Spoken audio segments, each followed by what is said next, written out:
Law 25. Recreate yourself. Judgment. Do not accept the roles that society foists on you. Recreate yourself by forging a new identity, one that commands attention and never bores the audience. Be the master of your own image rather than letting others define it for you. Incorporate dramatic devices into your public gestures and actions. Your power will be enhanced and your character will seem larger than life. Observance of the law. In the year 1831, a young woman named Aurore Dupin Dudevant left her husband and family in the provinces and moved to Paris. She wanted to be a writer. Marriage, she felt, was worse than prison, for it left her neither the time nor the freedom to pursue her passion.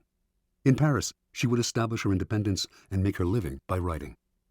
Soon after Dudevant arrived in the capital, however, she had to confront certain harsh realities. To have any degree of freedom in Paris, you had to have money. For a woman, money could only come through marriage or prostitution. No woman had ever come close to making a living by writing. Women wrote as a hobby, supported by their husbands or by an inheritance. In fact, when Dudevant first showed her writing to an editor, he told her, "You should make babies, madam, not literature." Clearly, Dudevant had come to Paris to attempt the impossible. In the end, though, she came up with a strategy to do what no woman had ever done. A strategy to recreate herself completely, forging a public image of her own making. Women writers before her had been forced into a ready-made role, that of the second-rate artist who wrote mostly for other women. Dudevant decided that if she had to play a role, she would turn the game around. She would play the part of a man. In 1832, a publisher accepted Dudevant's first major novel, Indiana. She had chosen to publish it under a pseudonym, George Sand, and all of Paris assumed this impressive new writer was male. Dudevant had sometimes worn men's clothing before creating George Sand. She had always found men's shirts and riding breeches more comfortable. Now, as a public figure, she exaggerated the image. She added long men's coats, gray hats, heavy boots, and dandyish cravats to her wardrobe. She smoked cigars and in conversation expressed herself like a man, unafraid to dominate the conversation or to use a saucy word. This strange male-female writer fascinated the public, and unlike other women writers, Sand found herself accepted into the clique of male artists.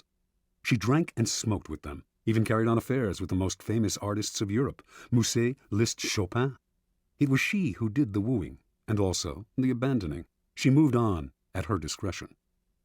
Those who knew Sand well understood that her male persona protected her from the public's prying eyes. Out in the world, she enjoyed playing the part to the extreme. In private, she remained herself. She also realized that the character of George Sand could grow stale or predictable, and to avoid this, she would, every now and then, dramatically alter the character she had created. Instead of conducting affairs with famous men, she would begin meddling in politics, leading demonstrations, inspiring student rebellions. No one would dictate to her the limits of the character she had created. Long after she died, and after most people had stopped reading her novels, the larger-than-life theatricality of that character has continued to fascinate and inspire. Interpretation. The world wants to assign you a role in life, and once you accept that role, you are doomed. Your power is limited to the tiny amount allotted to the role you have selected or have been forced to assume. An actor, on the other hand, plays many roles. Enjoy that Promethean power, and if it is beyond you, at least forge a new identity, one of your own making, one that has had no boundaries assigned to it by an envious and resentful world. This act of defiance is Promethean. It makes you responsible for your own creation.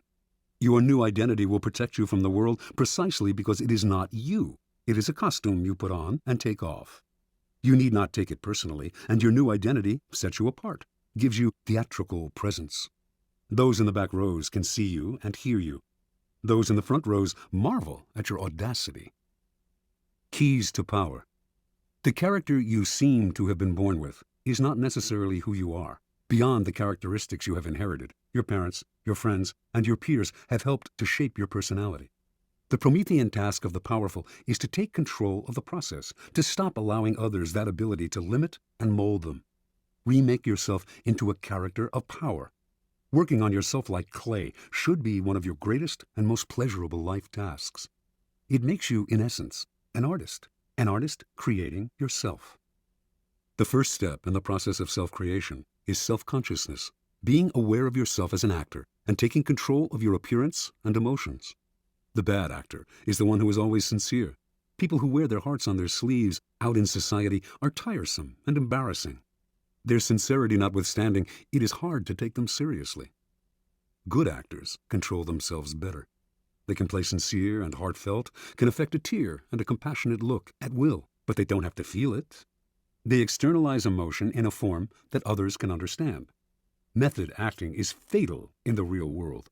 No ruler or leader could possibly play the part if all the emotions he showed had to be real. So learn self-control. Adopt the plasticity of the actor who can mold his or her face to the emotion required. The second step in the process of self-creation is a variation on the George Sand strategy. The creation of a memorable character, one that compels attention, that stands out above the other players on the stage. This was the game Abraham Lincoln played. The homespun, common countryman he knew was a kind of president that America had never had but would delight in electing. Although many of these qualities came naturally to him, he played them up, the hat and clothes, the beard. No president before him had worn a beard. Lincoln was also the first president to use photographs to spread his image, helping to create the icon of the homespun president. You must appreciate the importance of stage entrances and exits. When Cleopatra first met Caesar in Egypt, she arrived rolled up in a carpet, which she arranged to have unfurled at his feet. Your own entrances and exits should be crafted and planned as carefully. Remember that overacting can be counterproductive. It is another way of spending too much effort trying to attract attention. The actor Richard Burton discovered early in his career that by standing totally still on stage, he drew attention to himself and away from the other actors. It is less what you do that matters clearly than how you do it. Your gracefulness and imposing stillness on the social stage count for more than overdoing your part and moving around too much. Finally, learn to play many roles, to be whatever the moment requires. Adapt your mask to the situation. Be Protean in the faces you wear. Bismarck played this game to perfection. To a liberal, he was a liberal. To a hawk, he was a hawk. He could not be grasped, and what cannot be grasped cannot be consumed.